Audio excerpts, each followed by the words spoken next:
¿Estáis preparados para adentraros en este apasionante mundo del misterio? Comenzamos La Séptima Puerta. Teléfono de WhatsApp 636-923-757.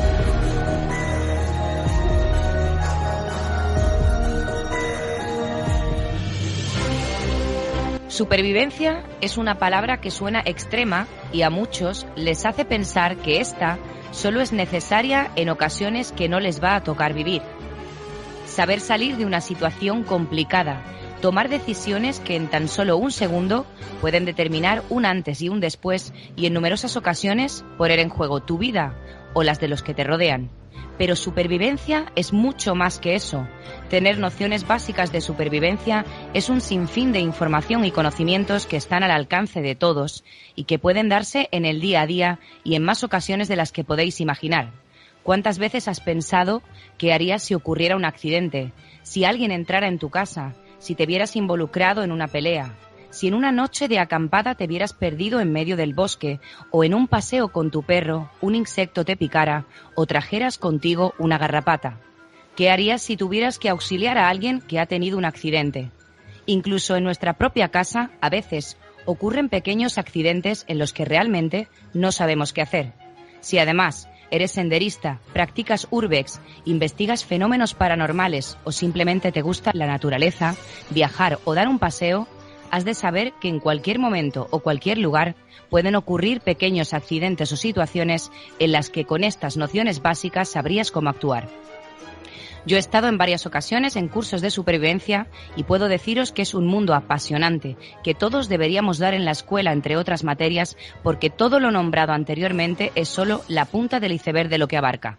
En supervivencia yo diría que menos es más, porque un simple conocimiento en numerosas ocasiones puede salvar tu vida y las de las personas que te rodean. Muy buenas noches a todos, bienvenidos a La Séptima Puerta. Les habla Laila Kanji. Bueno, vamos a dar las buenas noches que tenemos aquí con nosotros a Ignacio Ortega, que es fundador de la Escuela Española de Supervivencia y Bushcraft. Buenas noches, Ignacio. Buenas noches, Laila. ¿Qué tal? Muy bien, encantado de estar aquí con vosotros y poder charlar. Sí, el placer es mío porque además eres un magnífico comunicador, un magnífico profesor. Yo he tenido la oportunidad te conozco y la verdad que todos los oyentes van a disfrutar muchísimo de este programa porque es muy interesante. Avisar que todo lo que vamos a hablar es imposible abarcar todo lo que abarca la supervivencia porque necesitaríamos toda una vida para aprender todas las nociones de supervivencia. Pues vamos a ello. Yo encantado de poder enseñaros, transmitir un poquito las experiencias nuestras y dar una visión de en qué medida la supervivencia puede ayudarnos a todos nosotros en todos los aspectos de la vida. Bueno, pues si te parece podemos empezar explicando un poquito. Hay muchos oyentes que no tendrán idea, algunos que serán profesionales. Vamos a empezar porque ¿cómo explicaríamos o definiríamos qué es la supervivencia? Bien, bueno, la supervivencia es la capacidad del ser humano de, con los medios a su alcance, superar todo tipo de obstáculos o situaciones peligrosas o que puedan poner en riesgo su vida. Eso en un sentido biológico. Por otro lado, el concepto de supervivencia también mucho más amplio, como es el mantenimiento de las culturas, de las tradiciones, de todo lo que está en riesgo de desaparecer. Eso en un aspecto un poco más etnográfico y amplio, ¿no? Entonces nosotros desde la Escuela Española de Supervivencia abarcamos un poco todos esos conceptos desde un punto de vista biológico, que es la supervivencia que pone en riesgo la vida de las personas, hasta otro tipo de supervivencia. Es decir, tenemos una visión bastante amplia de lo que es el concepto de supervivencia.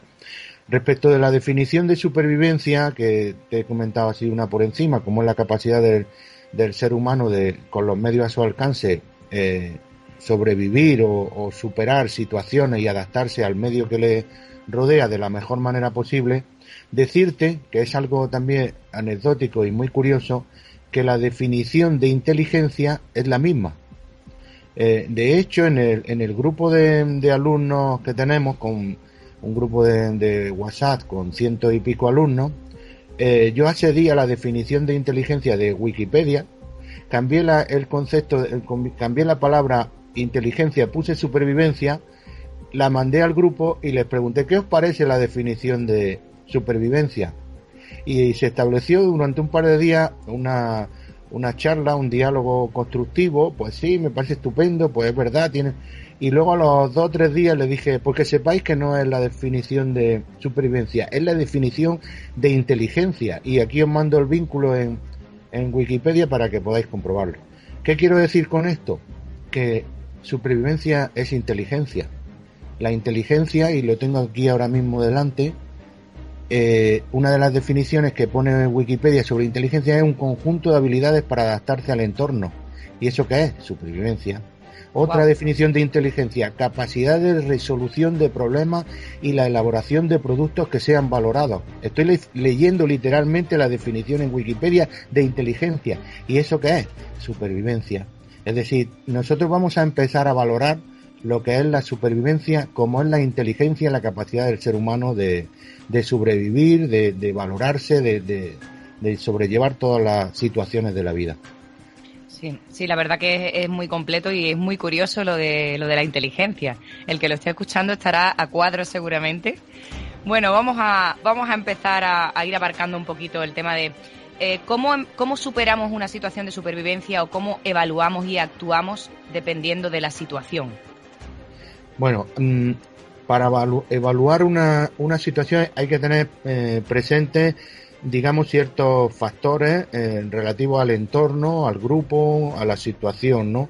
Entonces, empecemos por definir que los tipos de supervivencia pueden estar condicionados por el ambiente climático. Entonces, el concepto de ambiente lo podemos definir como ambiente glaciar y ártico o alta montaña, es un ambiente muy frío, el desértico y el subdesértico, los climas tropicales, los bosques tropicales húmedos y secos, y el costa y mar. Eso referido a los ambientes tropicales, a los ambientes climáticos, perdón.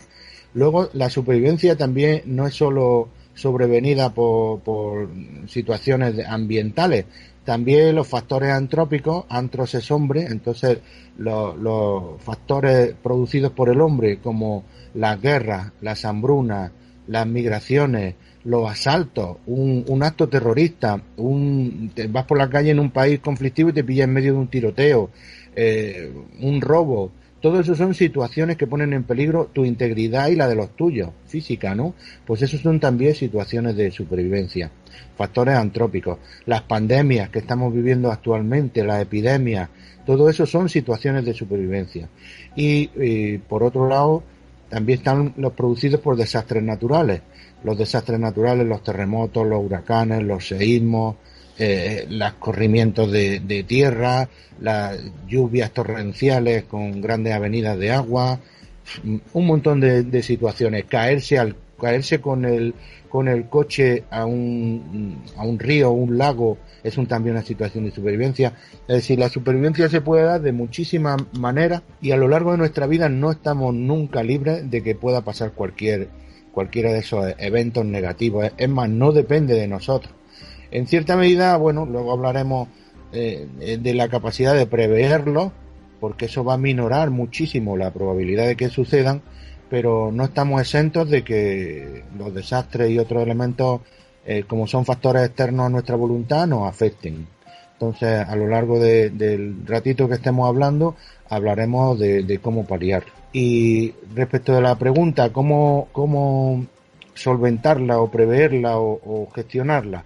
Bueno, pues ya he dicho los elementos que nos están poniendo en riesgo, tanto antrópicos o humanos como desastres naturales, como pérdidas en la naturaleza, y hay que valorar también. Nosotros solemos hablar de una regla mnemotécnica que es muy común en el mundillo de la supervivencia para que no se olviden los conceptos, y es que nuestra vida la ponen en peligro varios elementos, y es la regla del 3, para que nos podamos acordar. Uh-huh. Por ejemplo, 3 minutos sin respirar, nos morimos, ¿no? 30 minutos en agua helada, también tu vida corre muchísimo peligro.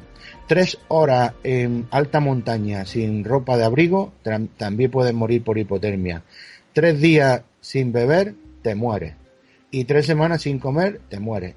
Esa regla, que es muy facilita de recordar, que es la regla del 3 y es famosa en el mundillo de la supervivencia, nos hace valorar a qué tenemos que atender primero en una situación de supervivencia. Imaginemos un caso concreto. Si nosotros hemos caído con una avioneta o en la ruta 4x4 por el desierto, el todoterreno se nos estropea, de la regla del 3 que he dicho, ¿qué sería lo más importante? ¿El frío? Pues no. La comida, tampoco. Lo más importante va a ser el agua. Es decir, de la regla del 3, el agua. Si estamos cruzando una cordillera de 4.000 y pico metros con una avioneta o lo que sea, o nos hemos perdido en lo alto de una montaña y no íbamos preparados adecuadamente con tiendas y aislantes para pasar la noche y por narices tenemos que pasar la noche, ¿qué es lo más importante en esa situación? ¿El agua? Pues no. ¿La comida? Tampoco. La hipotermia, es decir, el frío.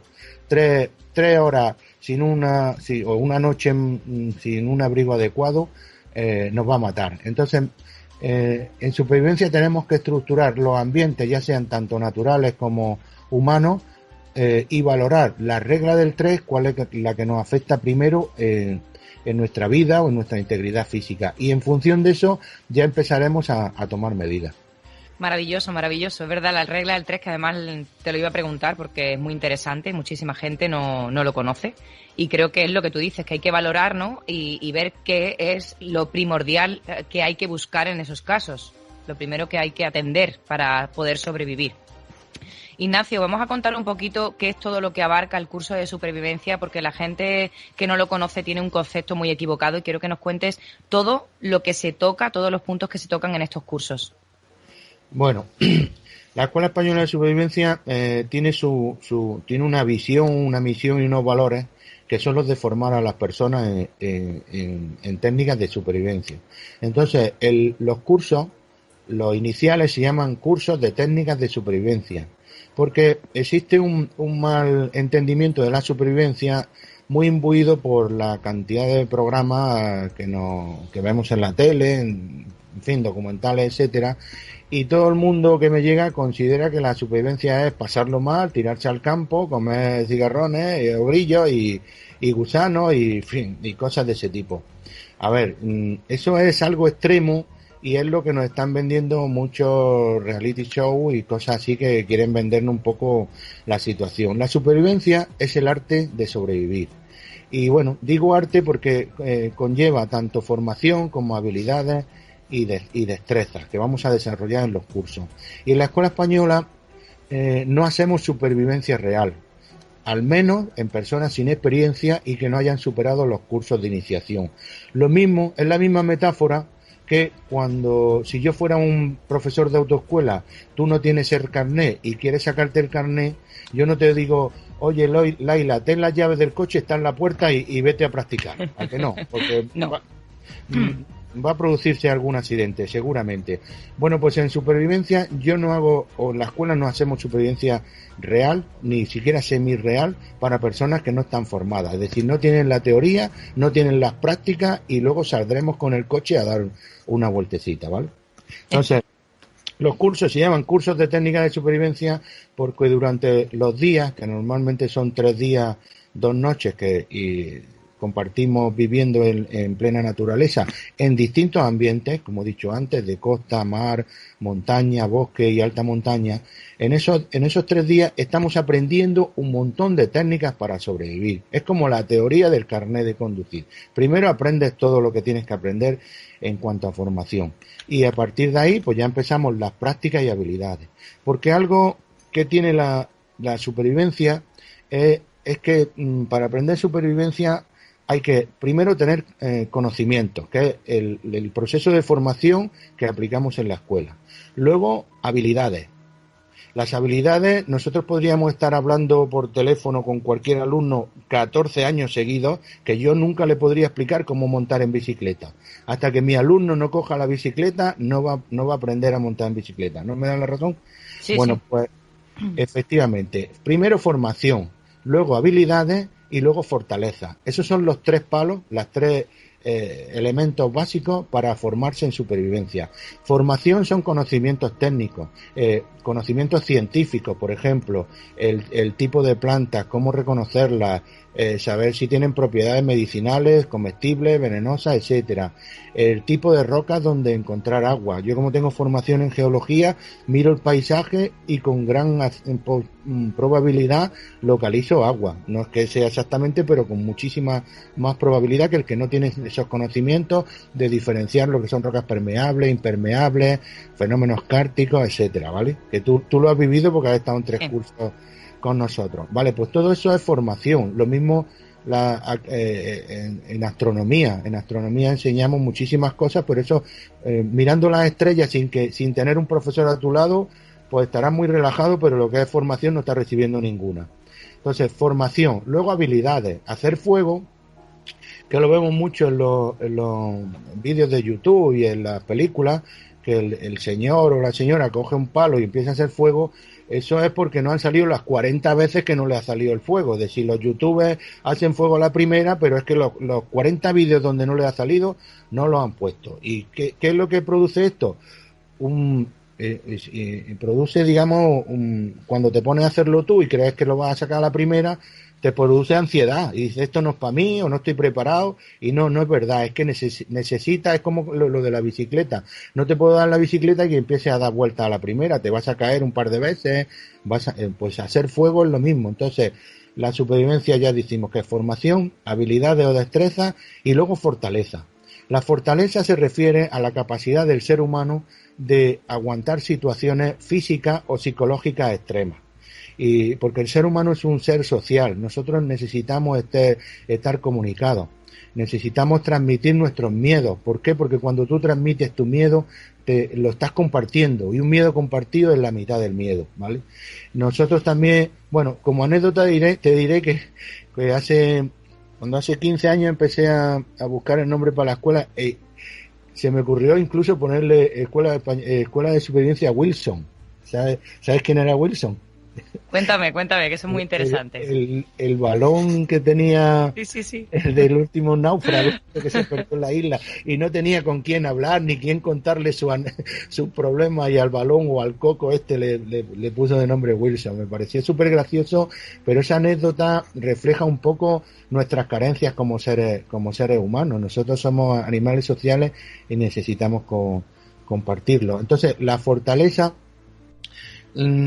¿Dónde se practica más la fortaleza? En la escuela un poco de más ambiente militar. Por ejemplo, yo he tenido la ocasión de estar en el ejército, en los cuerpos de operaciones especiales de la Legión, y sé lo que es practicar la fortaleza. Yo sé lo que es estar corriendo todo el día y cuando caes vomitando, viene el sargento o el cabo, te da 2 patadas en la boca y tú sigues corriendo, porque eso es lo que hay, ¿vale? Entonces te das cuenta que lo que tu cuerpo aguanta no es lo que tú crees, es lo que dice el cabo que tiene que aguantar. Entonces, pero bueno, esa fortaleza no las vamos a aplicar en los cursos de técnicas de supervivencia. En la escuela española las patas fundamentales va a ser formación y habilidades. Y la fortaleza es para cuando esté formado en los cursos previos, y haremos supervivencia semi-controlada para saber cuáles son nuestros límites. Porque hoy en día la sociedad nos protege tanto que no sabemos lo que es pasar hambre, no sabemos lo que es estar sin tomar un café una mañana. Si ya de hecho, si no tomas café por la mañana y estás de mala sombra, pues como decimos aquí, imagínate estar sin café, sin merienda, sin almuerzo y sin cena. La gente cambia el carácter completamente. Entonces, eso lo podemos practicar cuando avancemos un poco en la formación y sepamos los medios y cómo solventarlo de alguna manera y los riesgos que conlleva.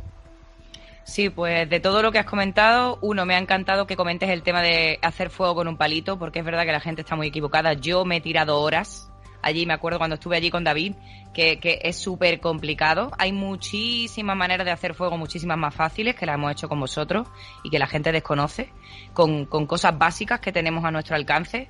Luego el tema que has tocado de la inteligencia, que es verdad que es muy importante, porque el tema de estar solo muchas veces afecta más psicológicamente que físicamente, porque si no estás preparado para esa situación y no sabes cómo reaccionar, puedes cometer un error que te cambia completamente. O sea, que es que puedes jugarte la vida, la tuya o la de los que te acompañen. Y ya que estás hablando del tema de estar solo, me gustaría que tocáramos ese tema y que me dieras tu opinión, porque tanto en el tema del senderismo como en el tema del misterio, muchísima gente va sola. Y es muy peligroso, creo que es muy peligroso ir solo y que creo que no se debería de ir solo. ¿Qué opinas sobre esto, Ignacio? Bueno, vamos por partes. Has dicho antes un concepto, el de la inteligencia, que me gustaría explicarlo previamente, porque es lo que le va a dar forma a todo el curso y es el que le da forma a todas las formaciones en supervivencia que nosotros tenemos. Si tú te paras a pensar, los animales sobreviven, ¿verdad? Sí. Un oso polar en un ambiente extremadamente extremo, valga la redundancia, de frío, de viento, sobrevive. ¿Y por qué sobrevive? Porque tiene un pelaje, tiene una capa de grasa, tiene unas garras, tiene un olfato, es decir, tiene unos medios que la naturaleza le ha previsto para sobrevivir en ese ambiente. Los monos en lo alto de las copas, ¿por qué sobreviven? Porque son ágiles, tienen manos y cola y pies prensiles, saben buscar la fruta, bueno, tienen esas cualidades.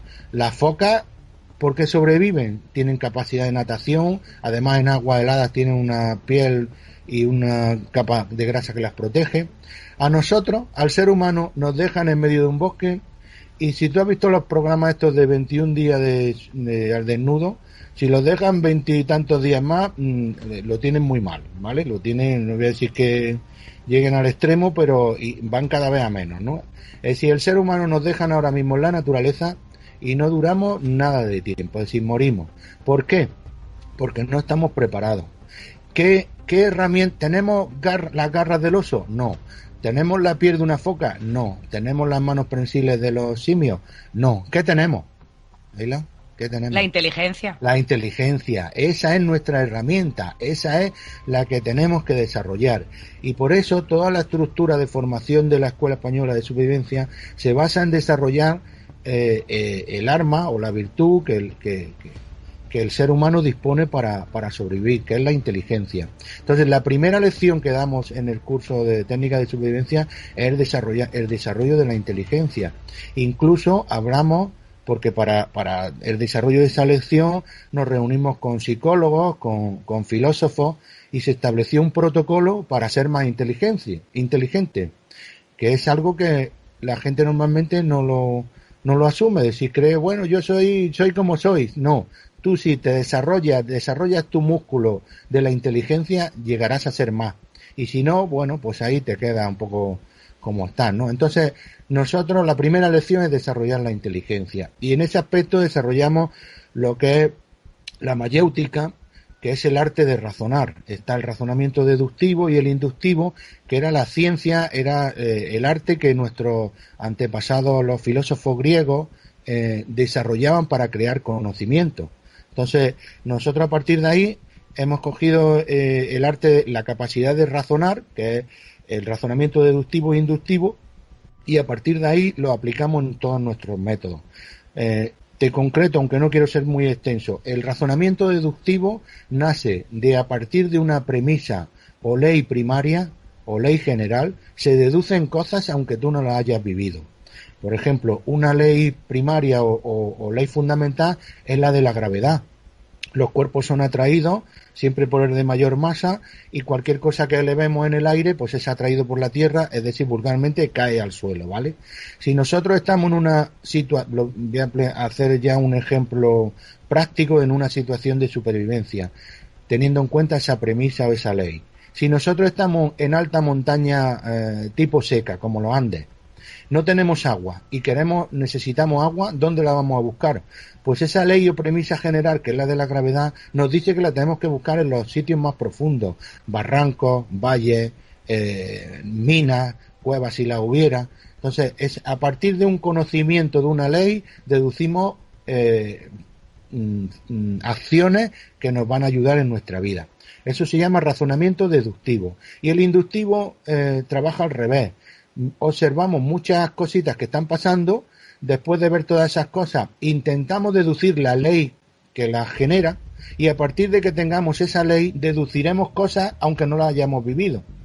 Por ejemplo, yo soy espeleólogo, como ya sabes, Sí. he explorado muchísimos cientos de cavidades, me ha gustado siempre mucho la geología, he encontrado muchísimas cuevas, el rastreo una de esas capacidades, y yo cuando observo un paisaje kártico, kártico se refiere a zonas de roca caliza donde se producen fenómenos de disolución de la roca que se denomina kártico, bueno, pues cuando observo un paisaje y lo miro en el horizonte,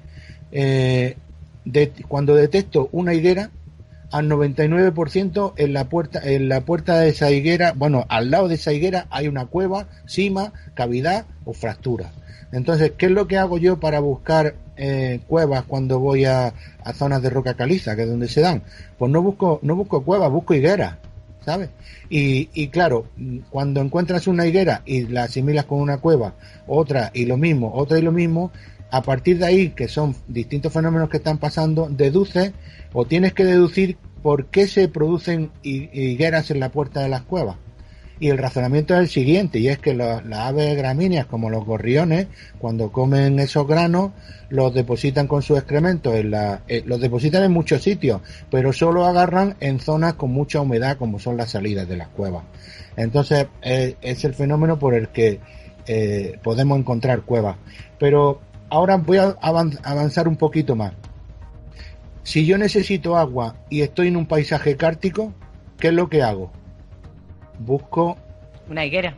Busco higueras, ya ni siquiera busco cuevas, busco higueras, y cuando veo una higuera encuentro una cueva similar, y dentro de las cuevas en un alto porcentaje podemos encontrar agua. Es decir, esa es una manera de pensar el concepto de inteligencia que nosotros desarrollamos en el curso, y esto aplicado a todos los talleres que hacemos conlleva, por ejemplo, que cuando hablemos de fuego, yo no te enseño a hacer fuego con 2 palos. Te enseño la física que hay en el fuego. Te enseño algo que recordaremos todos, que es que la energía ni se crea ni se destruye, solo se transforma. Entonces, lo que te voy a enseñar es a coger energía de donde esté, concentrarla en un punto, llegar a los 275 grados que necesitamos para iniciar la ignición de una brasa, y a partir de ahí ya tenemos fuego. Entonces, hablaremos de energía mecánica. Cuando tú frotas tus manos, se produce calor. Pues lo mismo cuando frotas palos, llega con cierta técnica, puede llegar a producir los 275 grados. Cuando la luz es energía, pues si la concentramos también tendremos esa temperatura. La energía eléctrica es energía, pues si producimos una resistencia también tendremos. Entonces, el concepto de inteligencia lo vamos a aplicar a todos los talleres. Ahora te he dicho el del fuego. Si lo aplicamos al de trampa, yo sé hacer, pues la última vez que las conté, casi 60 tipos de trampas, pero no puedo dedicar los 3 días solo a tema trampa. Entonces te voy a decir, Laila, haz una trampa, haz 2 trampas, haz 3 trampas, y ahora te voy a decir, para un momento, ¿te has dado cuenta que todas tienen una estructura, una fuente de energía, un sistema que atrapa al animal y un gatillo o resorte que al tocarlo salta todo? Y tú me dirás, ole, Ignacio, es verdad, la primera tiene eso, la segunda tiene eso y la tercera tiene eso. Pues la cuarta, Laila, la vas a hacer tú. Vas a construir una trampa que tú te inventes, que tenga una estructura, una fuente de energía, un sistema de atrapamiento y un gatillo. Y bueno, entonces, digamos que los cursos, lo que abrimos es un mundo de posibilidades, y como decía Aristóteles, todo el mundo, todos mis alumnos llevan un sabio dentro, lo que necesitan un maestro que le haga aflorar ese sabio. Sí, sí. Además es impresionante, bueno, me han venido un montón de recuerdos a la cabeza, porque además, de hecho, cada vez que voy a un sitio, sea sendero o sea en el tema del misterio, veo una higuera y es que me acuerdo de ti, porque es impresionante, es verdad, que donde hay una higuera hay agua. Sí, sí, y bueno, es que he tenido, digamos que, a ver, el conocimiento, yo suelo decirlo siempre al inicio de mis cursos, yo no soy más listo que ninguno de vosotros, refiriéndome a los alumnos. Lo que tengo es más años de experiencia, porque con 59 tacos, sin haber dejado prácticamente desde que era un adolescente de practicar deporte de aventura y actividades en la naturaleza, lo que tengo es un conocimiento de cúmulos, errores y aciertos acumulados, que es lo que con una buena, digamos, estructuración, asesoramiento de expertos y un equipo detrás nos ha hecho conformar un proceso de formación que consideramos bastante aceptable. Entonces, digamos que nosotros somos animales, entre comillas, que tenemos que abrirnos a la naturaleza, porque el ser humano se ha despegado hoy de tal manera del medio natural, nos hemos vuelto tan urbanitas que nos hemos vuelto absolutamente dependientes. Una de las frases con las que suelo empezar los cursos de supervivencia es decir, ¿sabéis cómo se podría producir un conflicto mundial, y si no mundial bastante importante, solamente con cortar el agua y la luz en las grandes ciudades? Porque en los pueblos hay una autosuficiencia y hay una sostenibilidad y hay un manantial y hay una fuente y hay pequeños huertos y animales. Pero en ciudades enormes como Nuevo México con 55 millones de habitantes, Nueva York, Madrid, vamos, tú cortas el agua y la luz y al segundo día la gente sale a matar por agua. Y si no es para ti, es por tu hijo. Salen literalmente a matar. Es decir, tenemos un sistema de vida absolutamente dependiente del sistema social que hemos creado. ¿Y quién nos ha dicho a nosotros que el sistema social va a estar siempre ahí? Por suerte, en España y en Europa vivimos en una burbuja, pero que el resto del mundo, Laila, tú sabes que no están en esa situación. Viven realmente en situación de supervivencia. Por eso, nos alegramos de estar donde estamos y de tener, además es que en España concretamente no es solo una burbuja socioeconómica que nos protege en gran medida, sino que a nivel de desastres naturales, terremotos casi que los vemos en las películas, y huracanes y tornados, eso los vemos en Estados Unidos 7 u 8 todos los años. Imagínate, recuerda cuando suceden ese tipo de eventos, o ahora mismo como está sucediendo con la pandemia o la revuelta social en Estados Unidos, que tienen que declarar el estado de sitio. Imagínate, pues, en una situación sin gobierno ni control. Es decir, nosotros en la escuela de supervivencia intentamos que las personas sean conscientes de su dependencia, ¿vale? Luego, obviamente, pues bueno, tú debes de ser libre para elegir formarte y evitar minorar esa dependencia absoluta que tenemos del sistema. Entonces, nada más que el hecho de ser consciente y hablarlo es importante. A partir de ahí, hay medios para no ser que nuestros seres queridos, nuestra vida y la de nuestro entorno no dependa siempre de conceptos externos.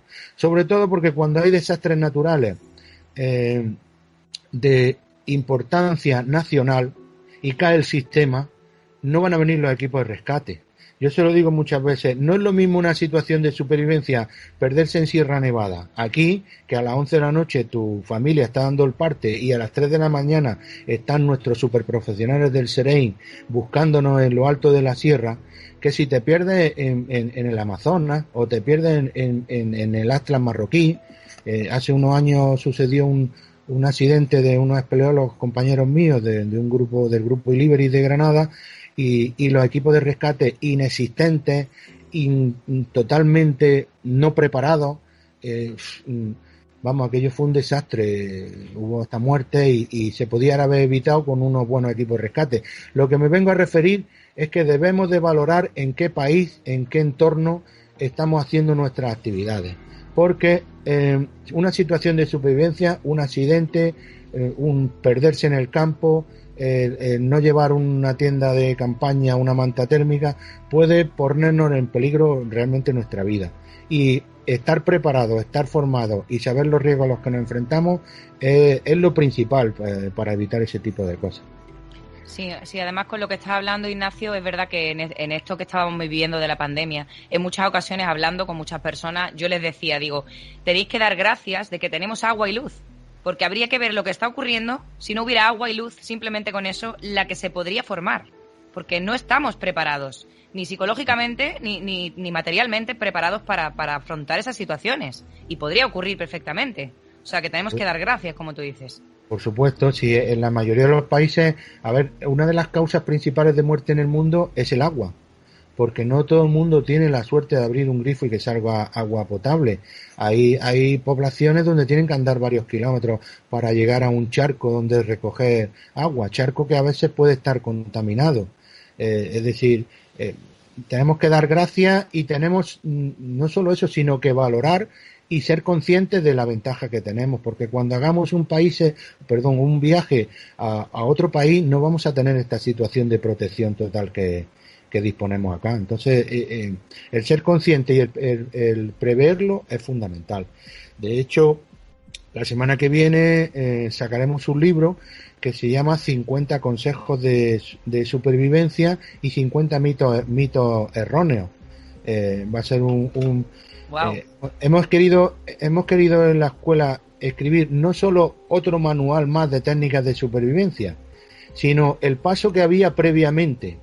Tú sabes, porque eres alumna de la escuela de supervivencia, que una de las frases que, a lo mejor es que porque me estoy haciendo viejo, pero me gusta decir muchas frases. La mejor supervivencia es la que no se tiene. Sí, me encanta esa frase, además, siempre la digo. La supervivencia es la que no se tiene. Sí. Pero que si se tiene, que nos pille preparados. Y preparado es con nuestro kit de supervivencia.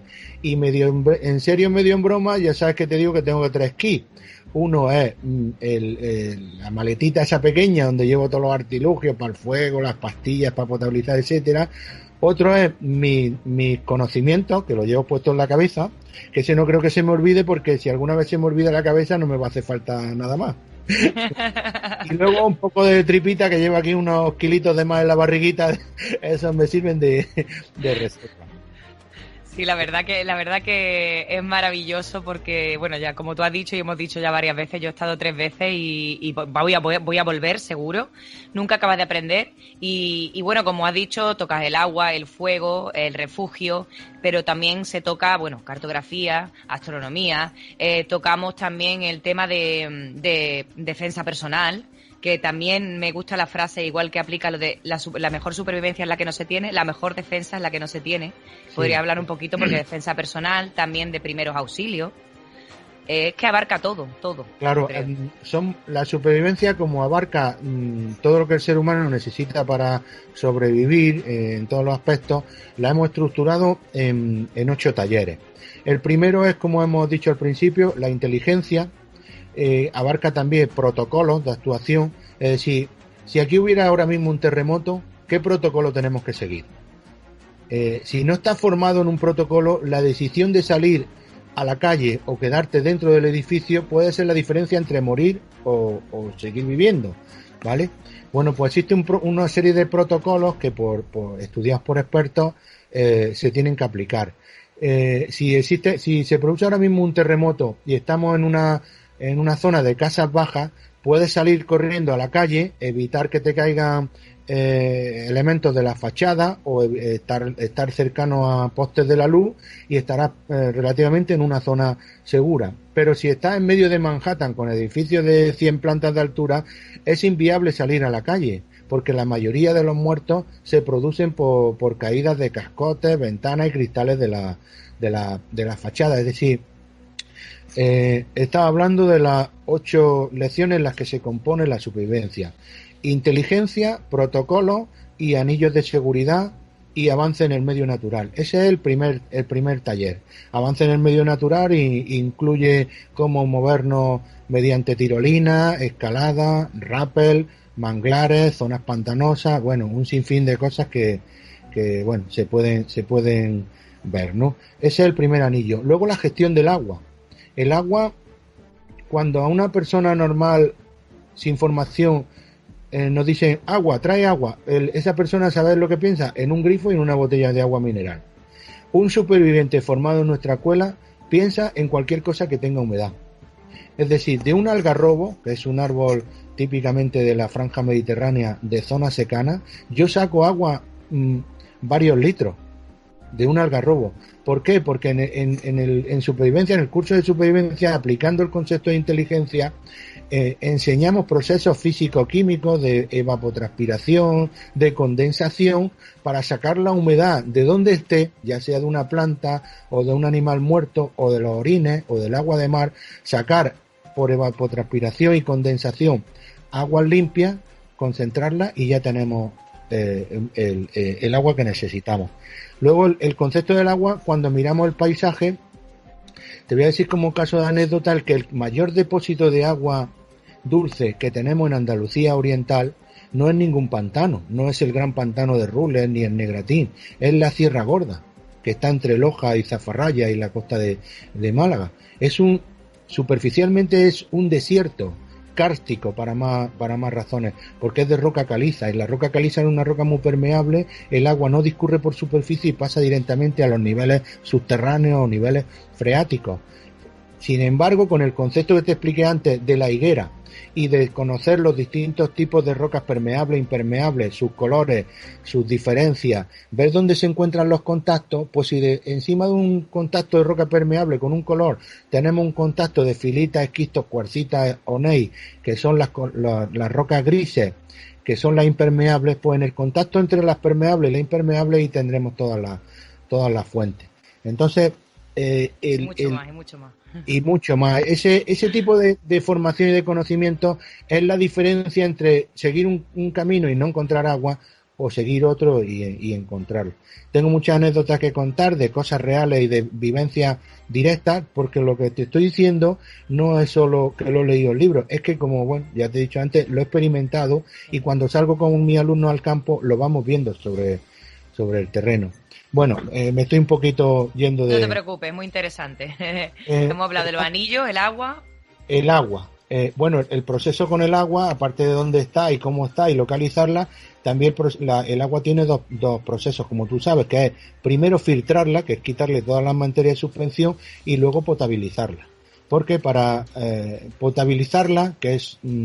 nosotros explicamos unos 6 o 7 métodos para potabilizar el agua. Algunos de ellos hay que llevar elementos, digamos, artificiales, como pastillas, potabilizadoras, o permanganato, que es una cosa un poco técnica. Pero bueno, hay 4 o 5 métodos completamente naturales, y cuando digo naturales es al acceso de las personas en medio del campo perdido, ¿vale? Uh-huh. Entonces, ¿por qué es importante aprender el agua y por supuesto los otros talleres? Y tú vas a recordar un ejemplo real de una desgracia que sucedió hace 6 o 7 años en un parque natural de Costa Rica. 5 chavales alemanes junto con un grupo fueron con un guía a visitar las cataratas, no recuerdo el nombre, y los 5 chavales estos decidieron separarse del grupo e ir a ver unos monos. Los monos por allí. ¿Sabes lo que pasó? Que se perdieron. Sí. Bueno, pues a los 5 los encontraron a los 3 días muertos porque se habían quedado sin agua y empezaron a beber agua de la que discurría por los riachuelos, etcétera, es decir, agua contaminada bacteriológicamente. Y si hemos dicho en la regla del 3 que en 3 días te mueres sin beber agua, cuando coges una gastroenteritis por una infección por beber aguas contaminadas, no te mueres en 3, te mueres en 2. Porque tu cuerpo necesita agua para trabajar, los riñones, y al final te deshidratan a nivel interno. Si a esos 5 chavales alguien le hubiera explicado que se puede hervir agua en una botella de plástico, el agua esa que cogieron de un riachuelo la podían haber hervido aunque fuera en una botella de plástico, que es algo que no conoce la gente. Es decir, tú coges una botella de plástico y la llenas de agua y la pones directamente al fuego y no se quema el plástico, mientras el fuego dé sobre el plástico y detrás haya agua. Si detrás hay aire, sí se quemará, pero si no, se mantendrá el fuego. Es decir, ahí puede hervir agua. En esas botellas que se le gastaron podían haber hervido agua. Y si no, podían haber haber potabilizado también. Seguro que alguno llevaba algún botiquín y posiblemente betadine o el yodo. Existe un concepto que es 8 gotas de betadine o yodo potabilizan en 20 minutos un litro de agua, mata el 99% de las bacterias.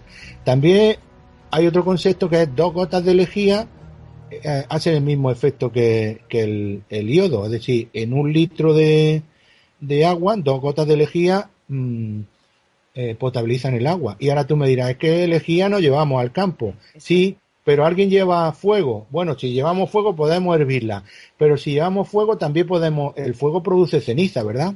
Bueno, ¿cómo crees que nuestros abueletes o tatarabuelos fabricaban la lejía en los cortijos? Pues la hacían con la ceniza. la ceniza. El concepto de colada, ¿sabes de dónde viene? Eso me lo explicó mi abuela, ¿vale? Que en paz descanse. La colada era porque mi abuela tuvo 9 hijos, el mayor era mi padre, Manuel, cogía a sus niños, en aquellos tiempos, cogía al más pequeño en brazos, del otro brazo en una canasta de mimbre o de cañavera, metía la ropa sucia, andaba 1 kilómetro hasta la rambla del Cerro del Toro en Motril, quemaba juncos, quemaba madera y lo que encontraba, y con la ceniza lavaba. Y después de lavar con la ceniza, la colaba.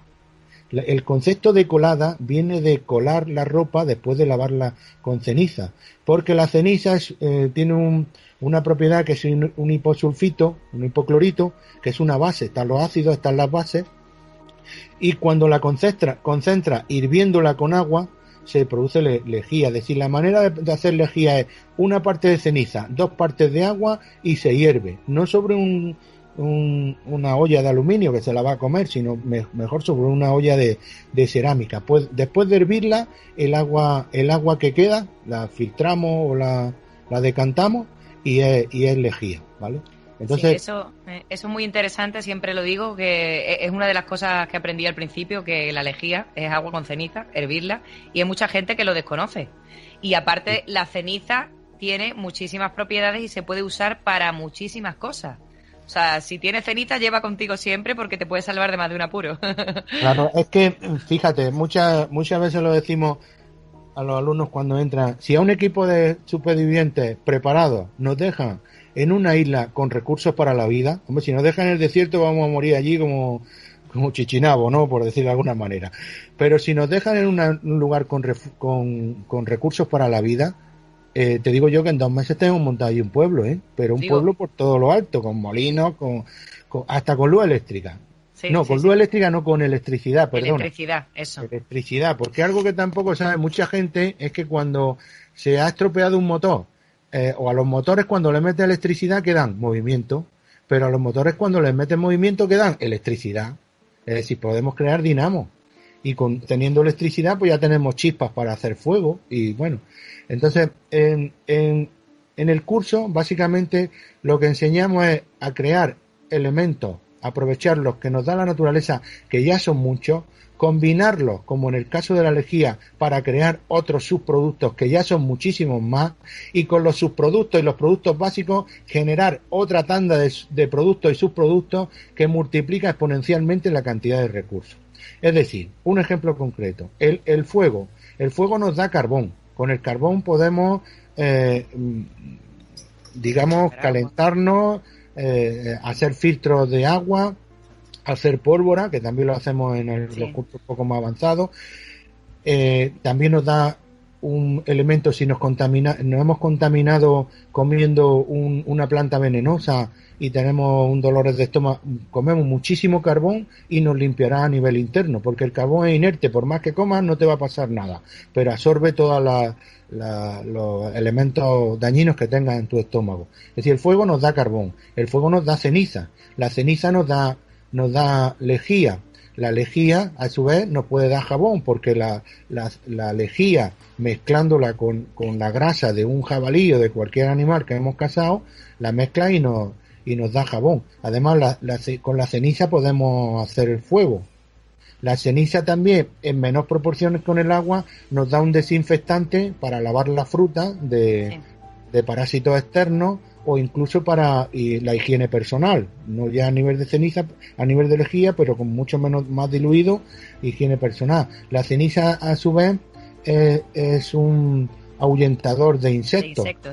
Si estamos en una zona con muchas hormigas o termitas, tú esparces la ceniza por el suelo y se van todos, pero corriendo.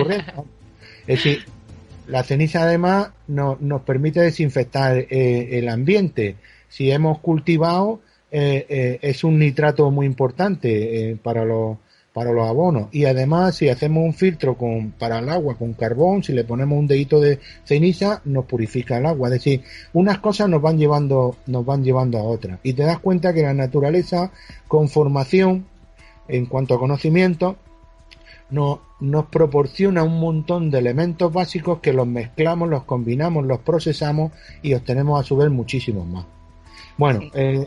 Yo siempre digo, Ignacio, que la naturaleza nos lo da todo y nosotros se lo estamos quitando los humanos, porque nos lo da todo la naturaleza.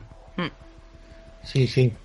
Te iba a decir, el tema de, antes hemos tocado, vamos a tocar un poquito el tema de las plantas, un poquito por encima porque es muy interesante y hay muchísima gente que conozco, tanto que va de senderismo como en el mundo del misterio, que muchas veces por un error de comerse una planta que no debe, no ha llegado a morirse, pero ha estado a punto.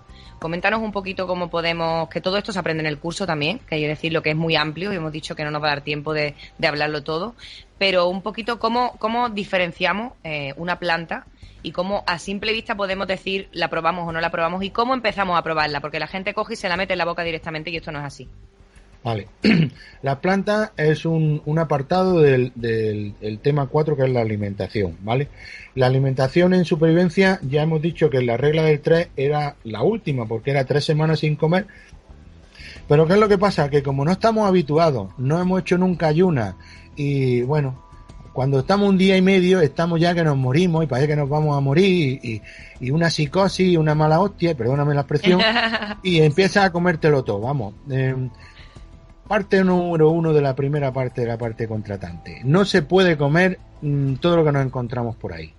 Por ejemplo, en algunos programas de supervivencia vemos a alguna persona que se come los bichos muertos, se come los grillos, los cigarrones o los saltamontes o los gusanos sin procesar. Y procesar me refiero a cocinar, a asar o lo que queramos, ¿vale? Al fuego. Esto hay que hacerlo así porque el problema de comerte un animal muerto es que va cargado de bacterias, de virus o incluso de parásitos.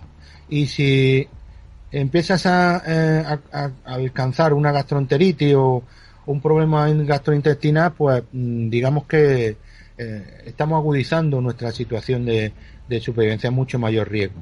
Entonces, el tema de las plantas, bueno, quiero aclarar que podremos aguantar varios días sin comer, ¿vale? Sí. Perfectamente. Psicológicamente hay que prepararse un poquito, pero se puede aguantar. Sin beber, obviamente no. Y el tema de las plantas es un mundo súper apasionante.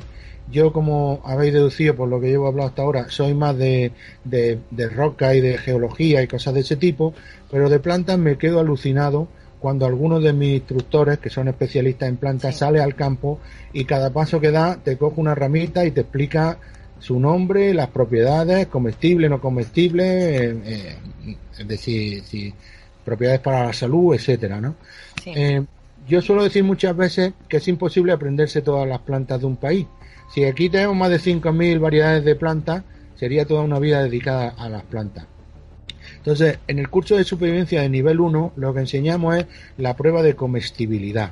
Porque lo mismo que son muy agradecidas y muy beneficiosas, las hay también que son altamente venenosas y un granito te puede acarrear la muerte. Entonces, la prueba de comestibilidad consiste en que si obviamente hay que hacerla sobre cada una de las partes de la planta. Si hay que hacerla sobre la hoja, si es que te quieres comer la hoja, sobre los tallos, sobre la raíz, sobre los tubérculos y sobre las flores. Porque, por ejemplo, la patata, yo no sé si recuerdas que fue fue importada desde la América y la gente se le dijo, venga, sembrad patata y a comer patata. Y los primeros que sembraron patata se comieron la hoja y se envenenaron. Algunos hasta murieron. Entonces el resto del pueblo no quería seguir comiendo patata. Tuvo que salir el rey en una especie de exposición al público comiendo la patata pero el tubérculo. Es decir, el tubérculo, que es la patata, es uno de los mejores aportes de Hispanoamérica a Europa, porque aquí está muchísima hambre, pero la planta no se puede comer. Entonces, la prueba de comestibilidad hay que hacerla para cada una de las partes de la planta. ¿Y cómo se hace? Lo primero es que si tiene olor a melocotón, lo descartamos, porque eso es signo de un ácido altamente venenoso. Si tiene esa parte que queremos comer, la parte de un trocito, y tiene savia blanca, lechosa, como es la savia de la higuera, se descarta también, no se puede comer. Aquí el tema de la higuera, lo mismo que el de la patata, se puede comer el fruto, que son los higos o las brevas, pero no se puede comer los tallos ni la hoja, etcétera, ¿vale? Bueno, es decir, si tiene savia lechosa, la descartamos también. Ahora cogemos un poquito de hoja o de lo que estemos haciendo la prueba, la troceamos un poquito y nos lo ponemos en la muñeca por la parte interior. Porque esa es una parte muy sensible de nuestra piel y si tiene sustancia urticante o venenosa, en 5 o 10 minutos vamos a ver que la piel reacciona. Entonces, descartado, ¿vale? Vamos a suponer que supera esa prueba. Pues cogemos unos trocitos de esa hoja o de esa parte de la planta y nos la metemos en la boca. Y sin masticarla, la tenemos otros 10 o 15 minutos. No pasa nada, la masticamos. ¿Qué es lo que hacemos al masticarla? Le estamos extrayendo todos los jugos y la concentración te está haciendo enorme, ¿vale? Esperamos 10 minutos, no pasa nada. Nos lo pasamos debajo de la lengua. ¿Por qué debajo de la lengua? Porque ahí hay cientos de terminaciones nerviosas y si la planta tiene algún alucinógeno, veneno, lo que sea, si me refiero, si empieza a ver ya unicornios de colores, escúpela.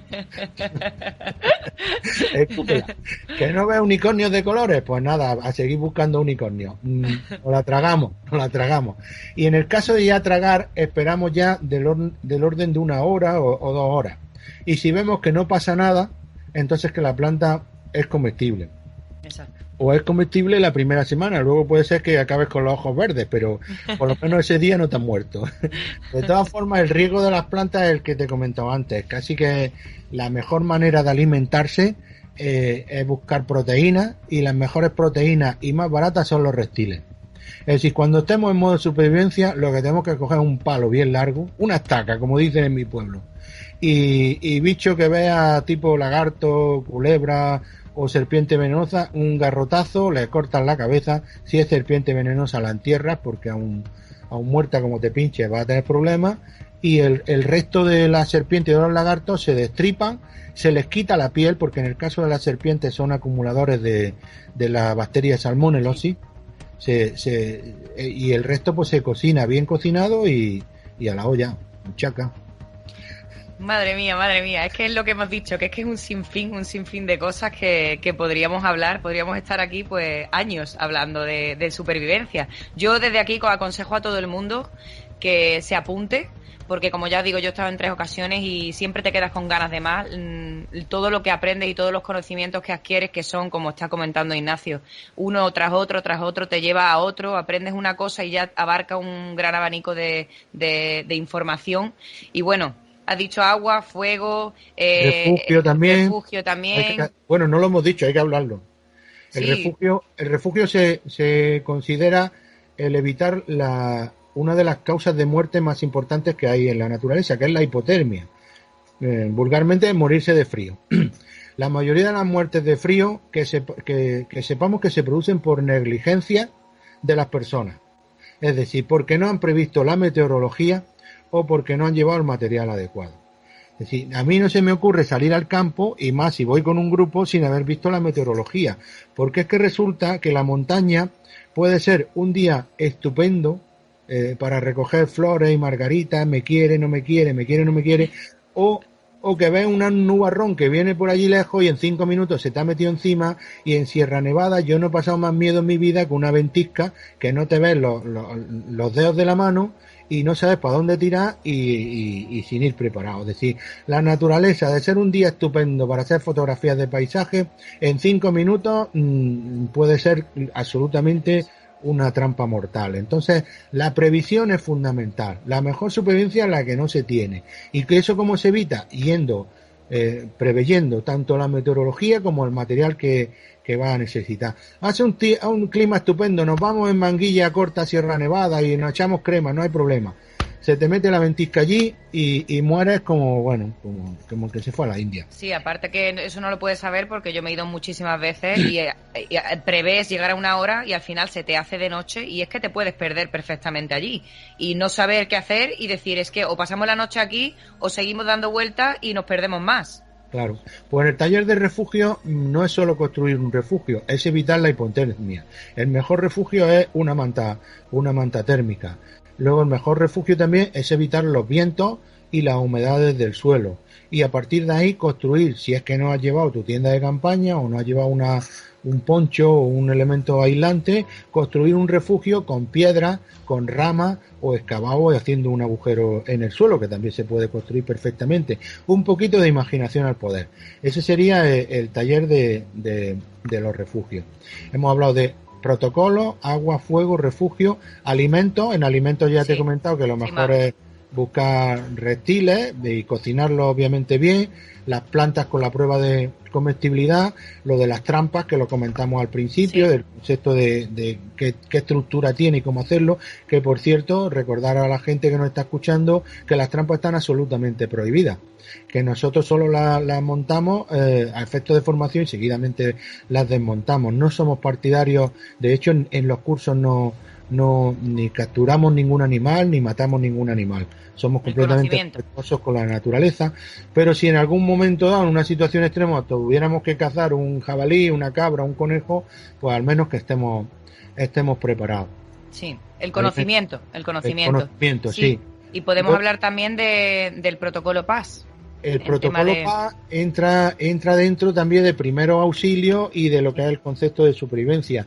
Porque algo que no hemos dicho al principio, que entre los diferentes tipos de supervivencia que hemos dicho según si es en un ambiente natural o es desastres naturales o es causas humanas, también afecta, hay dos tipos importantes, que es la supervivencia o por formación o por hobby, que es una supervivencia controlada, y luego la supervivencia real.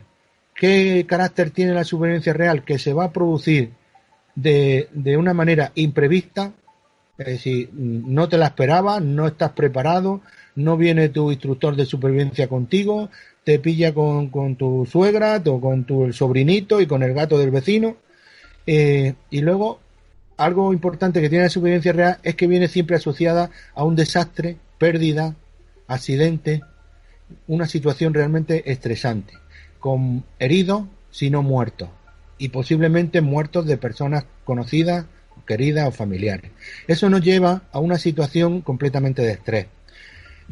Yo no sé si nuestros oyentes o tú has vivido situaciones estresantes, pero aquí donde ves al señor Ignacio de la Escuela Española dando una charla magistral, resulta que yo he vivido situaciones estresantes donde mi vida y las de otras personas dependían de mi decisión en 5 segundos, y te juro por mis niños que yo no sabía cuál era mi mano izquierda y derecha del grado de nervios que tenía, ¿vale? Sí.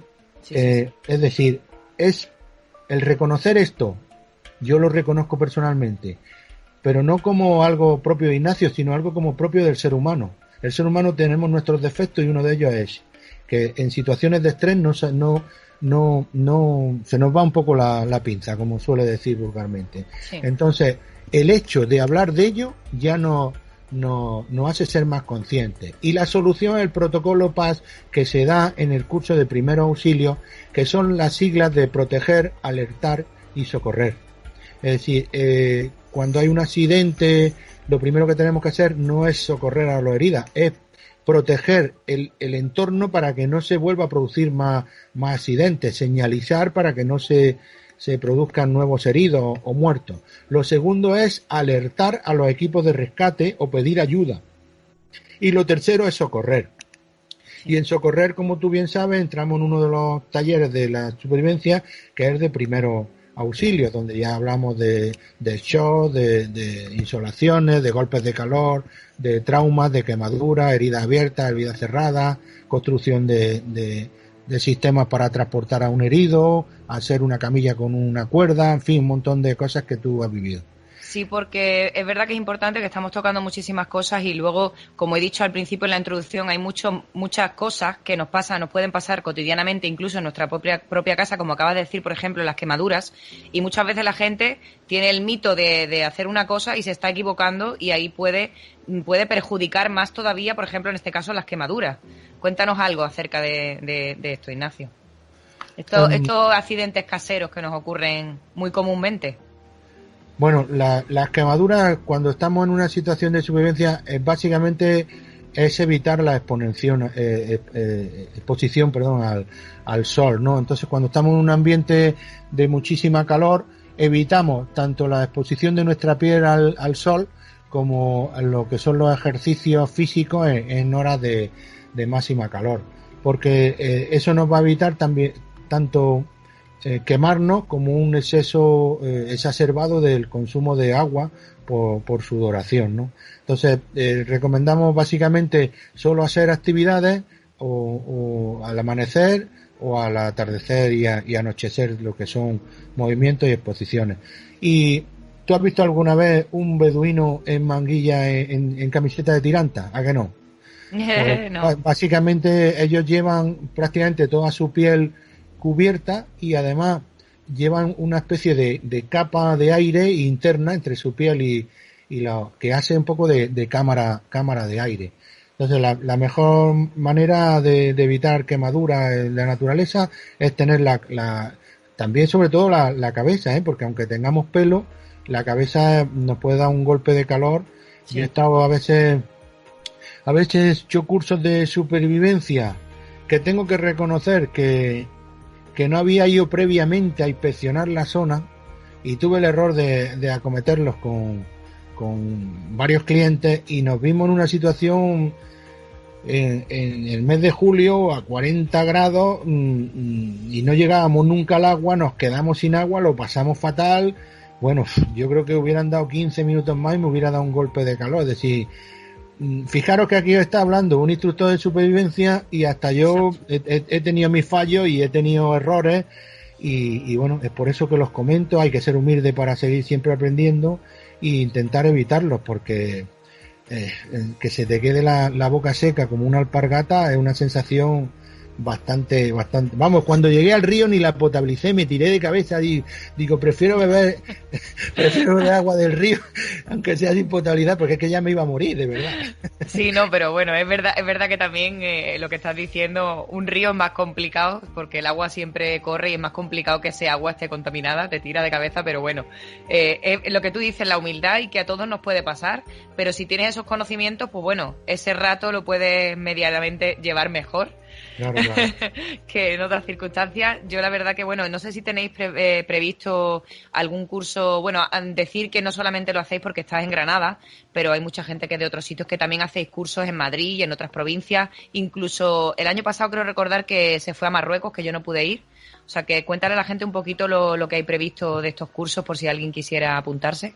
Bueno, como nosotros tenemos vocación de ser escuela nacional, ya hemos formado a 20 y tantos instructores, pues hacemos cursos por toda la península. La semana que viene estaré en Barcelona, la siguiente vuelvo a Madrid, aunque la semana pasada también estuve en Madrid, el anterior fue en Murcia, el otro fue en Huesca, en el Pirineo, el anterior fue en Toledo. Si nos movemos en Granada, en Málaga y en Cádiz tenemos también previsto algunos hacer en costa. Si nos movemos un poco por toda la provincia. Respecto de otros países, pues bueno, estuvimos en Marruecos el año pasado creando la escuela marroquí de supervivencia, porque algo que ya te comenté es que hemos creado un protocolo de formación con un temario muy extenso, que aquí hemos dado algunas pinceladas por encima, y nos están llamando de otros países para implementar las escuelas de supervivencia. Entonces, por ejemplo, en febrero marzo tenía previsto ir a Ecuador, pero se ha pospuesto por la situación esta de pandemia generalizada, y cuando se estabilice la situación iremos allí a crear la Escuela Ecuatoriana de Supervivencia. También nos han llamado de Colombia, que en el mismo viaje aprovecharé para crear las dos escuelas. Tenemos previsto también en diciembre, ya tenemos un contrato firmado para crear la escuela en Nepal de supervivencia, porque en el curso de Barcelona vino un empresario al que asistió a uno de nuestros cursos, le gusta tanto el curso, es de una empresa que tiene 30 empleados en una agencia de viajes en Nepal, y me ha dicho que vamos a crear la escuela nepalí de supervivencia. En diciembre iremos allá a hacer. Si estamos exportando nuestro saber hacer al resto del mundo, por decirlo de alguna manera, compartir en definitiva los conocimientos. ¿Por qué? Porque en algún momento dado este tipo de conocimientos, y a mí me consta ya, le ha servido a gente para superar situaciones, ¿vale? Si alguna vez a lo largo de nuestra trayectoria podemos ayudar a no ya solo salvar una vida, sino paliar, minorar el riesgo que las personas pueden tener en una situación, será un éxito tremendo, ¿no? Y bueno, esa es un poco la finalidad de la escuela de supervivencia. Sí, porque además que se puede aplicar en lo que tú dices, no solamente en grandes pandemias y accidentes, terremotos, sino que en el día a día, incluso, bueno, muchísima gente de los oyentes, como tú sabrás, pues algunos no se dedican al misterio, pero muchos de ellos sí, otros hacen urbes, como hemos comentado antes, senderismo también, que lo practica muchísima gente. Yo me he sacado con vosotros también el curso de monitora de turismo activo, que también lo dais, bueno, no con supervivencia, sino con ocio aventura. Y es verdad que hay muchísimas veces, pues, como te comenté el otro día hablando por teléfono, por poner un ejemplo, que la gente va de expedición, ven una cueva y se meten y no tienen en cuenta que se están jugando la vida porque no saben ni reconocen ese sitio. Las cuevas, tú además lo sabes mejor que nadie, que las cuevas son muy peligrosas. Las cuevas, bueno, son peligrosas cuando hacen las cosas, pero eso en general también, cuando las haces sin conocimiento o sin preparación. Si tú puedes entrar en una cueva, yo he entrado en más de 500 cuevas y bueno, las medidas de seguridad que ponemos son extremas y solo tengo anécdotas que contar, además interesantes y sin peligro. Pero, ¿por qué? Porque previamente hemos tenido una formación en cuanto a los peligros que vamos a afrontar y cómo superarlos. Es decir, a una cueva no se puede entrar sin ir con espeleólogos experimentados, con el material adecuado y sabiendo un poco la meteorología, el tipo de cueva que te encuentras, los pozos, los falsos suelos, las corrientes de agua subterráneos, los sifones y, en fin, un montón de cositas peligrosas que hay que tener en cuenta. Sí, sí. Esto es como todo en la vida. El riesgo se minora con formación y conocimiento, tanto en espeleología, que estamos hablando ahora mismo, como en supervivencia. Y por eso tenemos que formarnos, tenemos que estar preparados. Y una de las cosas que tanto yo como mis instructores nos hemos fijado es dar charlas de supervivencia en colegios y en lugares donde los chavales, porque no estamos libres de que a uno de nuestros hijos o sobrinos, pues en una gincana nocturna, en un grupo de estos de que salen al campo, se pierda. Sí. Bueno, pues si ese chico o chica tiene unas nociones y le hemos dicho que tiene que llevar una manta térmica, un silbato y una linterna, pues con eso nada más va a pasar una mala noche si es que nos damos con él antes, pero la va a solventar adecuadamente con unas pocas instrucciones que le demos. Pero si nadie se la ha dado previamente, podemos tener un problema. Esa persona va a entrar en pánico, moverse por la noche y despeñarse, porque el monte, aquí donde veis al señor Ignacio dando la charla, yo cada vez que he dicho a mis compañeros espeleólogos, no tenéis narices ahora que son las 11 de la noche, dejamos de tomar cerveza y nos vamos a explorar una cueva que he encontrado. Y ya me sé el camino, seguro que me lo sé. Bueno, pues vemos a los 5 gilipollas dando vueltas por el campo a las 11 de la noche, porque de noche todos los gatos son pardos y de noche en el campo te pierdes sí o sí, a no ser que estés en un sendero. Es decir, de otra frase que suelo decir, del yo creía y el yo suponía, está el cementerio lleno.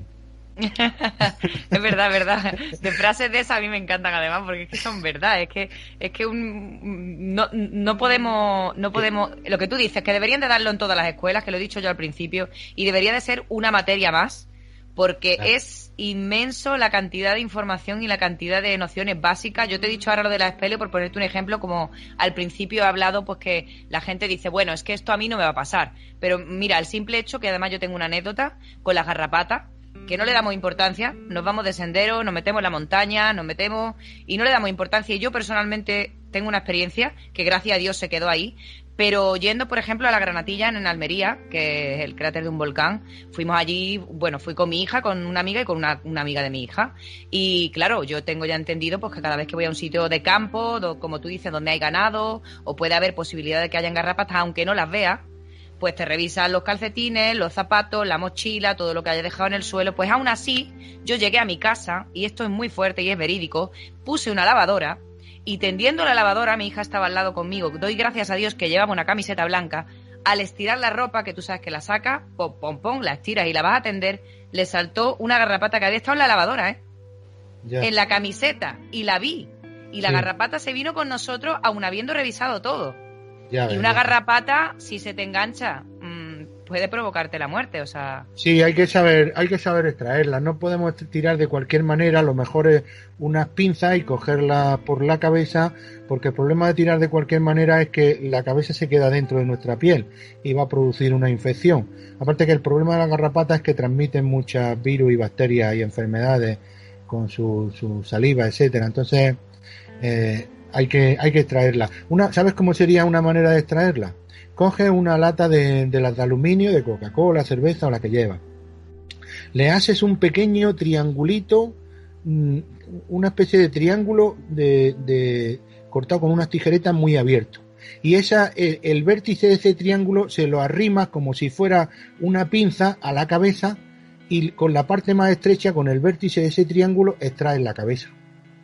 No sé si me... Sí, es que ahora me ha venido a la cabeza, ha sido muy bueno porque es una cosa que no quería que se me olvidara, que también se da en el curso entre miles y millones de cosas, y es que yo me acuerdo mucho del PQ de las cosas, ahora está hablando de la lata, sí. Y es un tema muy interesante porque nosotros con una simple lata que llevamos en la mochila podemos hacer miles de cosas.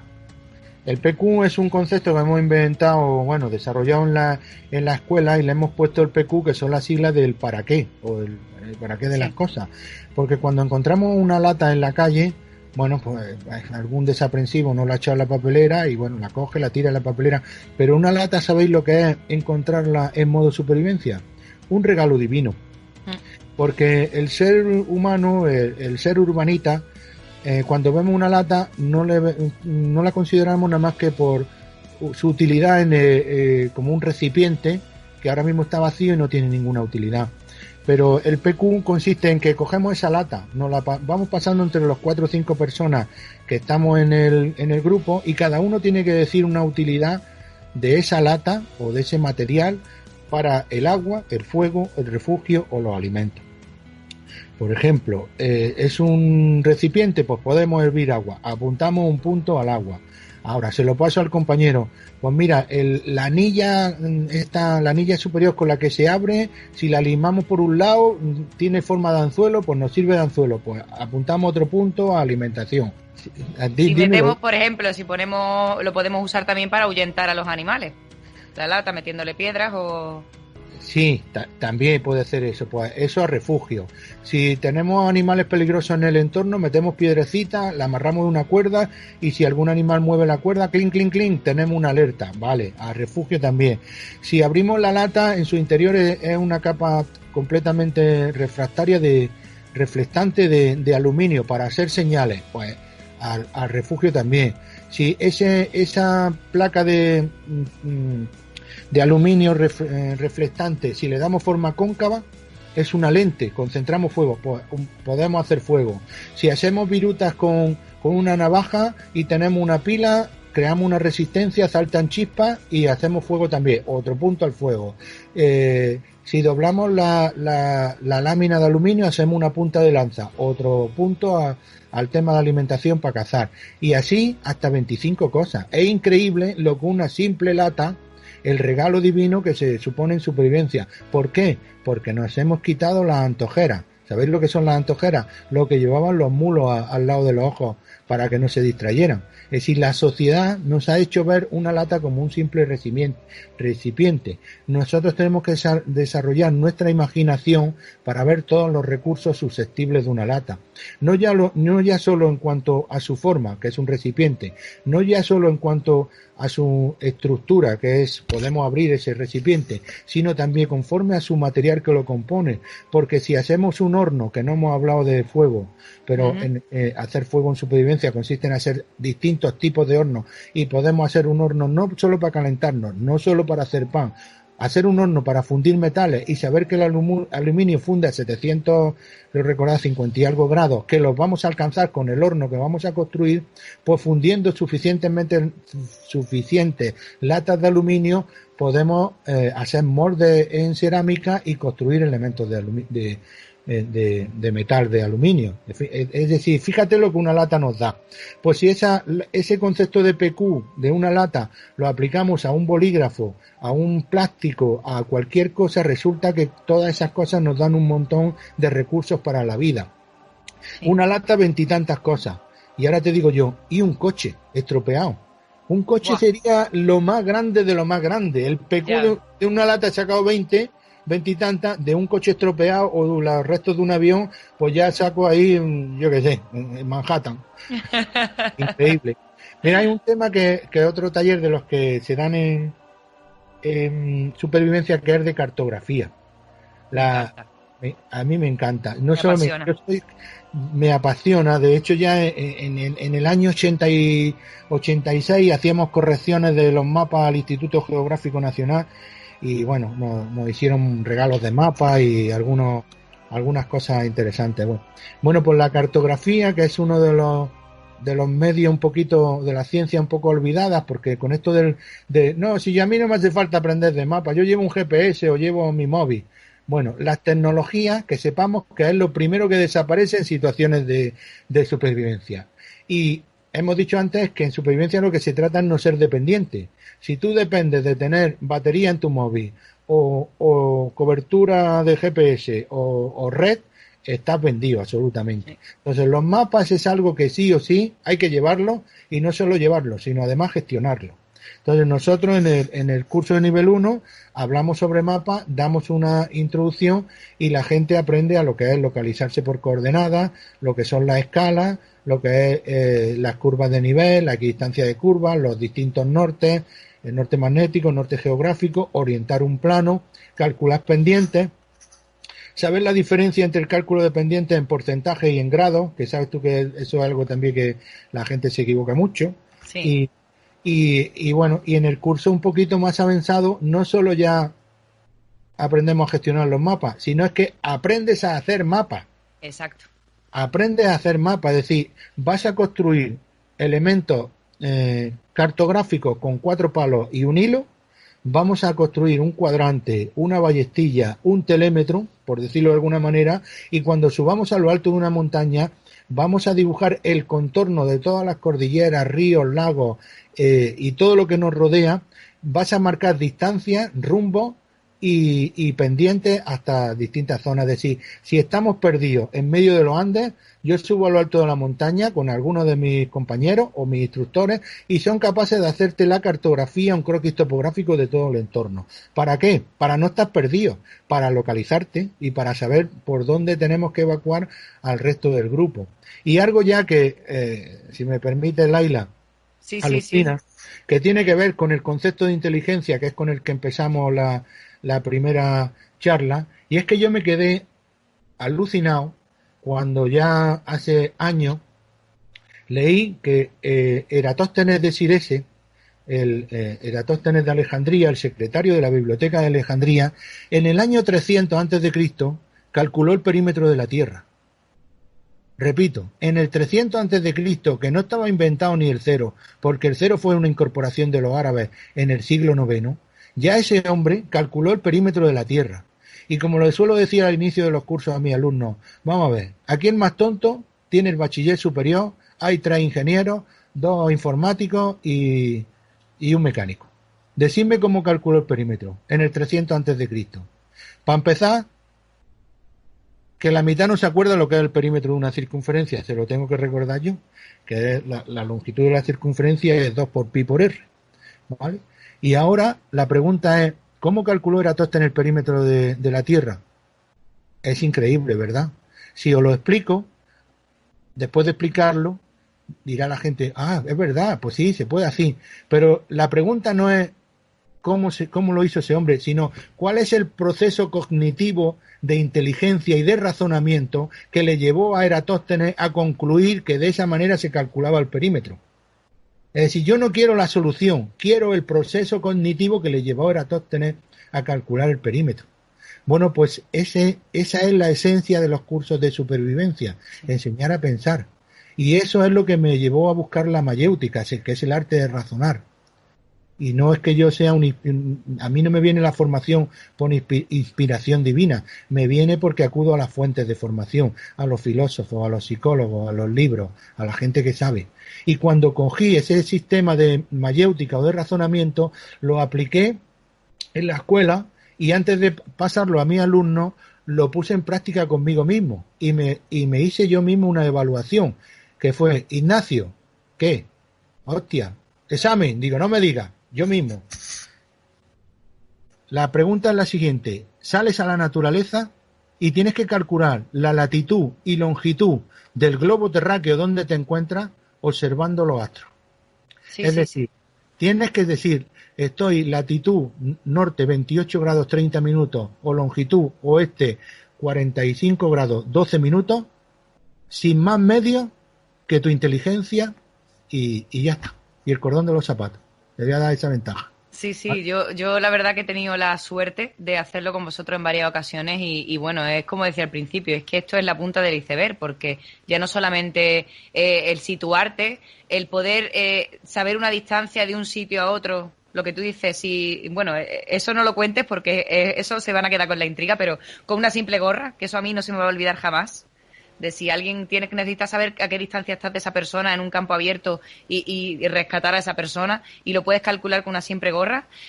Bueno, aprender nudos, que si no sabes hacer bien un nudo y atas algo para se te va a ir a tomar viento porque no sirve para nada si no sabes hacer un buen nudo. En fin, infinidad. Bueno, defensa personal, como hemos Matemáticas, sí. hablado. Las matemáticas de la Sí. supervivencia. ¿Sabes tú que he enseñado matemáticas? Lo primero antes de enseñar matemáticas, geología, biología o química o física de la supervivencia es ¿por qué es necesario aprender geología?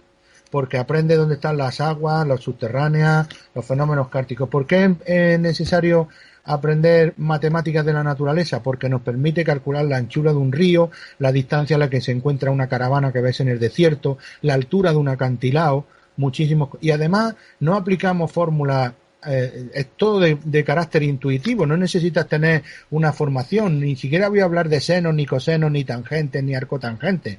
Voy a hablar de conceptos intuitivos. ¿Cómo calculó Platón cuando el faraón de Egipto lo llamó y le dijo, necesito calcular la altura de la pirámide? ¿Te acuerdas, Laila? No me acuerdo de eso. O sea, me acuerdo, pero no me acuerdo. Es que hay tanta Llegó, información. llegó Platón, que era un señor mayor con su callao, y estaba con el faraón, y el faraón le dijo, te daré lo que quieras, pero calcúlame la altura de la pirámide. Y Platón, con la edad tan avanzada que tenía, no estaba para subir a la pirámide, ¿verdad? Ah, Bueno, vale, sí, ya sé a lo que te refieres. Vale, vale, vale, bueno, ya. pues Platón colocó su callao sobre el suelo, lo clavó, esperó a que la sombra del callao fuera a la misma longitud que la altura del callao y le dijo al faraón, la sombra de la pirámide es la altura de la pirámide. ¿Eh? Fíjate, eso es un cálculo, esos Sí, sí, son sí. triángulos semejantes. Bueno, pues en el curso está lleno de anécdotas de ese tipo, de manera que cualquier persona, cualquier niño va a calcular la altura de un árbol, de un acantilado, la anchura de un río, incluso la anchura de una isla que estás viendo en el horizonte. Sí. Vamos a aplicar métodos y lo que te he dicho al principio, calcular la latitud y longitud del globo terráqueo donde te encuentras, que al final tengo que decir que lo saqué y luego hice lo que hacemos todos, que es buscarlo en internet a ver cómo se hace, ¿vale? Sí, sí, Entonces sí. tengo a bien deciros que ese proceso de formación y de conocimiento nosotros lo aplicamos, lo trasladamos y que no solo en el curso de supervivencia vaya a aprender técnicas para sobrevivir, sino para sobrevivir en el día a día, en toda la experiencia de nuestra vida, ¿vale? Sí, es que es infinito, infinito. Ya me empiezan a venir cosas, a saber la hora que es. Bueno, La hora que es, infinidad. claro, Claro, mil construir cosas. un reloj solar.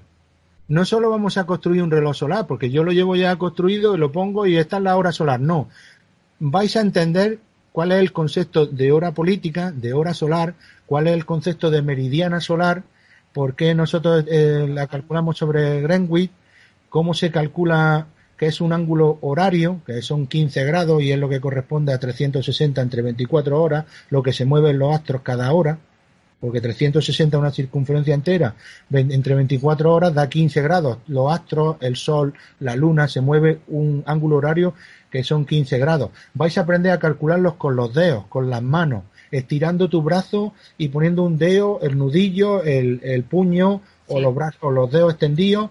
Hay una manera que son medidas antropométricas que sirven para cualquier persona, excepto para el jorobado de Notre Dame, que el hombre no estira mucho el brazo. Pero yo soy una persona grande de 1,87 m, cuando estiro mi brazo es también grande, pero mi sobrinito pequeñito de de 8 años, como es más pequeñito, su brazo también es más pequeñito, así que cuando pone sus dedos como yo los pongo, también las proporciones son las mismas, es decir, los ángulos son los mismos. Entonces vamos a medir, vais a aprender la capacidad de medir distancias angulares con proporciones antropométricas, que son las del hombre. Eso nos va a permitir calcular distancia, calcular grados, localizarte en el entorno, localizarnos, como tú bien sabes, en el mundo, cuando he dicho antes que somos capaces de calcular la latitud y longitud, dejándonos en una isla. Es decir, yo te dejo a ti en una isla, aplicas los métodos que ya has aprendido y tú mañana, si tienes un teléfono GPS, me tienes que decir, Ignacio, ven a rescatarnos, latitud norte 28 grados 30 minutos, longitud oeste 43 grados 12 minutos, ¿vale? Sin nada más que tus conocimientos y un hilito que hemos hecho y una piedra colgando, ¿vale?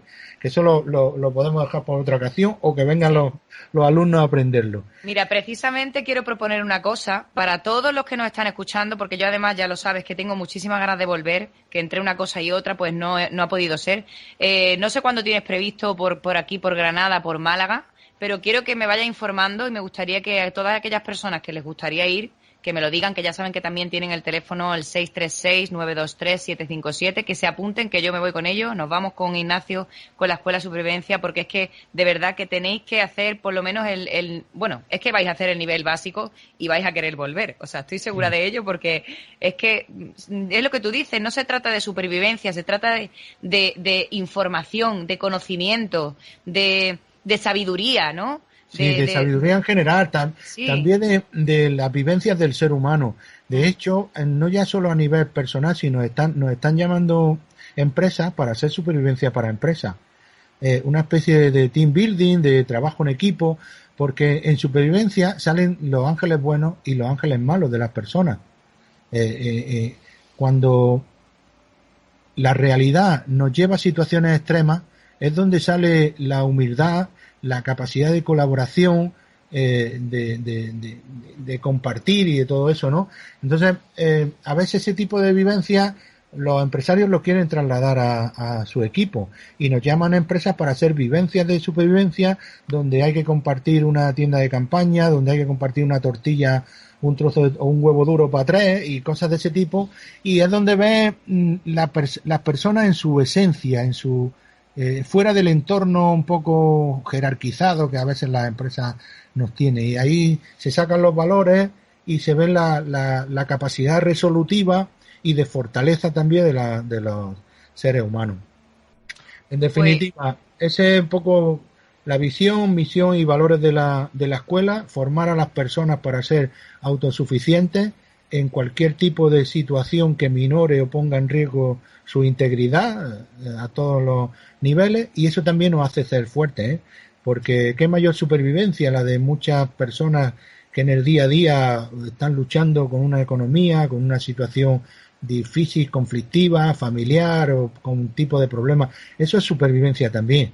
Yo quiero dar mi apoyo a todo ese tipo de personas y que nuestra escuela no es solo hacer la técnica de hacer fuego con 2 palos y 4 cosas, es moralmente nuestro elemento de trabajo son las personas, es la humanidad que hay detrás de cada una de ellas, y eso es lo que nos va a hacer fuertes. Como he dicho anteriormente, dentro de cada persona hay un sabio, y como decía Aristóteles, necesita un maestro que le ayude a aflorarlo, y seguro que nuestros escuchantes lo tienen dentro, ¿no? Nosotros encantados, somos unos enamorados de lo que hacemos y ese va a ser nuestro objetivo. Sí, y además yo lo puedo corroborar, que he estado allí y es una maravilla también en lo que tú dices, el compartir con las personas, conocer personas, convivir con ellas, y te hace fuerte.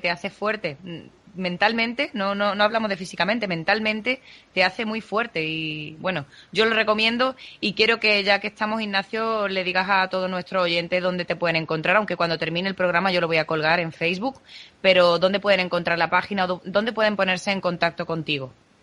Bueno, se pueden poner en contacto con nosotros de varias maneras.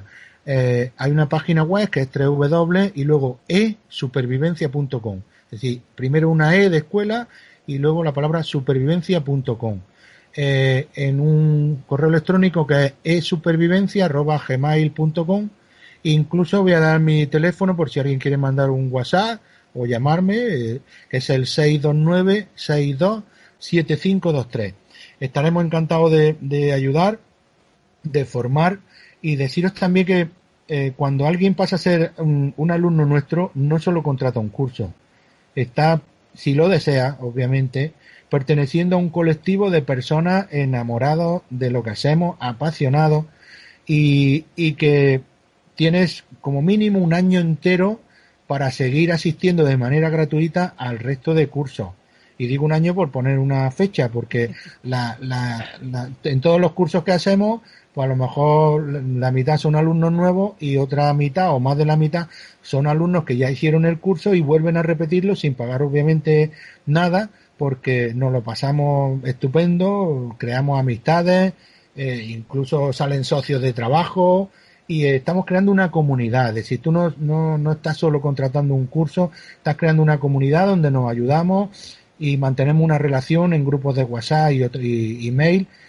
Oye, que vamos a hacer una quedada o vamos a ir a escalar o vamos a hacer una práctica de fuego, ¿quién se apunta? Independientemente de los cursos oficiales de la escuela. Entonces, si te gusta la naturaleza, quieres ser partícipe a mayor información, nosotros entre nuestros alumnos tenemos desde militares hasta guías de montaña, hasta profesionales de formación de los cuerpos de operaciones especiales que han venido a nuestros cursos y nos han dicho: Ignacio, como este curso, yo he aprendido mucho en otros muchos cursos, pero este es completamente novedoso y súper, distinto a todos los demás, ¿no? Sí. Hay escuelas muy buenas, en Málaga también tenemos escuelas muy buenas, en todas se aprende. Nosotros vamos a poner nuestro grano de arena en nuestra línea de trabajo. Y bueno, os recomiendo formaros, sobre todo por vosotros y porque nunca estamos libres de que pase cualquier situación, porque no va a depender de nosotros, va a depender de elementos externos. Sí. Entonces son las vías de contacto por si alguien quiere preguntarnos o sí, tener relación. Sí, si no, ya sabéis que también me podéis preguntar, que además, como has dicho, yo me parece que la primera vez que fui, no sé si fue hace 3 años o por ahí, yo estoy en uno de los grupos de WhatsApp y también es que, aunque estés menos o más involucrada por trabajo, por otros temas, pero siempre recibes información y, bueno, muchísimas personas te cuentan su experiencia, lo que tú dices, reuniones, acampadas, es que es maravilloso, o sea que yo lo recomiendo, pero vamos, 200%. Pues muchas gracias, Laila. Aquí estamos para ayudar. Gracias a ti, Ignacio, y bueno, desde aquí pues darle las gracias también a los oyentes que nos escuchan y que bueno, tendremos más porque hay muchísimas cosas de las que hablar y como he dicho, el que se quiera apuntar, que cuente conmigo, que yo me voy para allá con los ojos cerrados. Ignacio, un abrazo muy fuerte. Un abrazo, seréis bien recibidos. Gracias, y manténnos informados de todos los cursos para que esté yo ahí pendiente, ¿vale? Para ir pronto. Descuidas, gracias. Buenas noches, muchas gracias a todos y espero que estéis aquí la semana que viene en otro programa de La Séptima Puerta. La Séptima Puerta, tu programa de misterio, historia e investigación.